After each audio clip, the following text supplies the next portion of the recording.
ভাই, ঢাকা ক্যাপিটালসের মতো ফালতু টিম ম্যানেজমেন্ট আমি আমার লাইফে দেখিনি। বিশেষ করে গোদা শামসু, যাকে আমরা সবাই বলি সুজন সাহেব, সে দলটার প্রধান কোচ। তাকে আবার ধরেন বাংলাদেশের অন্যতম সেরা একজন কোচও বলা হয়। সে প্রথম ম্যাচে সাব্বিরকে খেলায়নি, কারণ চারটা ধইঞ্চা প্লেয়ার খেলাইছে বিদেশি, মানে বিদেশি আছে স্কোয়াডে, খেলাই দিছে। ধইঞ্চা মইঞ্চা যা পাইছে খেলাই দিছে।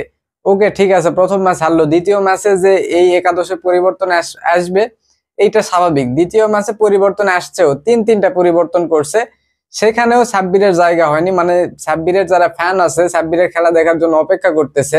সাব্বির নিজেও এই বিপিএল এ হচ্ছে খুব ভালো করার জন্য উদ্গ্রীব হয়ে আছে, এবং সে বেশ ভালো টাচে আছে, বিশেষ করে প্র্যাকটিসেও ভালো টাচে আছে। ইভেন আপনার হচ্ছে লঙ্কা টি10 লিগে ভালো খেলে আসলো মোটামুটি।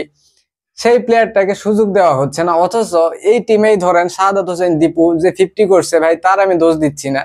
মানে সে দলে কেন সেটাও প্রশ্ন করতে চাবো না, কিন্তু ভাই সে একজন টেস্ট প্লেয়ার, তাকে টেস্টের জন্য বিবেচনা করা হয় জাতীয় দলে, এবং জাতীয় দলের টেস্ট স্কোয়াডে সে আছেও। সেই প্লেয়ারকে আপনারা হচ্ছে টি20 ক্রিকেটে বিপিএল এ বিবেচনা করতে পারতেছেন, অথচ এই যে হচ্ছে সাব্বির রহমানকে আপনারা বিবেচনা করতে পারতেছেন না, যে মোটামুটি একটা ভালো টাচে আছে। তারপরে ধরেন ভাই, এই টিমে লিটন দাস প্রথম ম্যাচে তো কি এমন পারফরমেন্স করছে, ওই যে 23-24 বলে মনে হয় 31 না 27 রান করলো।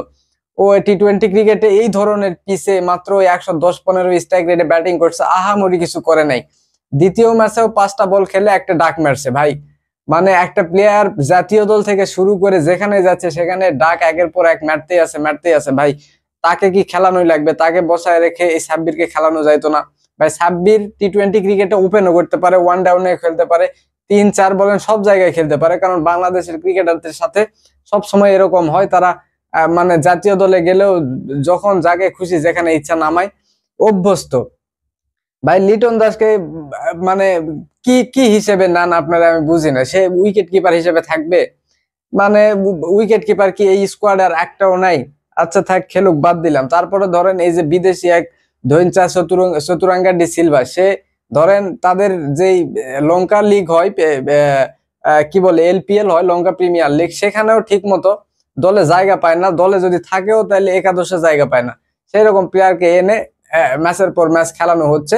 তো ভাই যে ধরনের পিচ, এখানে সব ফাস্ট বোলাররা ভালো বোলিং করতেছে, স্পিনাররা খুব বেশি যে ভালো বোলিং করতেছে এমনও না। একদম বেশি খুব ভালো স্পিনার যারা, তারাই ভালো করতেছে। তো ভাই সেখানে নাজমুল ইসলাম অপু, যে হচ্ছে যাকে নাগিন নামে সবাই চিনে, বামহাতি একজন স্পিনার আছে, সেখানে ভাই এই চতুরাঙ্গা ডি সিলভার কি দরকার? সে ওই যে 2-1 ওভার বোলিং করতেছে ভাই, ওই সাব্বির রহমান লেগ স্পিন ওই 2-1 ওভার বল করে দিতে পারে।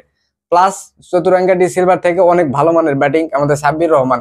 এটা ভাই এখন দেশি কোচ থাকা সত্ত্বেও যদি এরকম প্লেয়ারকে সুযোগ না দেওয়া হয়, তাহলে আসলে এর থেকে দুঃখ আর আর আর কই ভাই, আমি আসলে বুঝি না। তার বিসিবিরও দোষ আছে ভাই। বিসিবি ধরেন এই প্লেয়ারটাকে হুদাই ওই লঙ্কা টি10 খেলতে পাঠাইছে, যেখানে অল্প স্বল্প বল পাই, ওই যা পাই খেলে।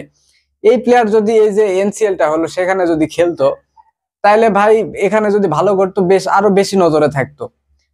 তো তার স্কোয়াডে মানে প্লেইং 11-এ জায়গা পাওয়ার রাস্তাটা আরো সোজা হতো। কিন্তু বিসিবি মানে যখন দরকার এনওসি দেওয়ার প্লেয়ারকে, তখন দেয় না, হুদাই এক সময় দিয়ে এক জায়গায় খেলতে পাঠাইছে। এখন যে প্লেয়ারটা খুব ভালো খেলার জন্য উদ্গ্রীব হয়ে আছে, নিজেকে প্রমাণ করতে চাইতেছে, জাতীয় দলে ফিরতে চাইতেছে, তার সুযোগ হচ্ছে না এইসব বিদেশি ধইঞ্চা মইঞ্চা প্লেয়ারের জন্য, আর এক গোদা শামসু কোচের জন্য।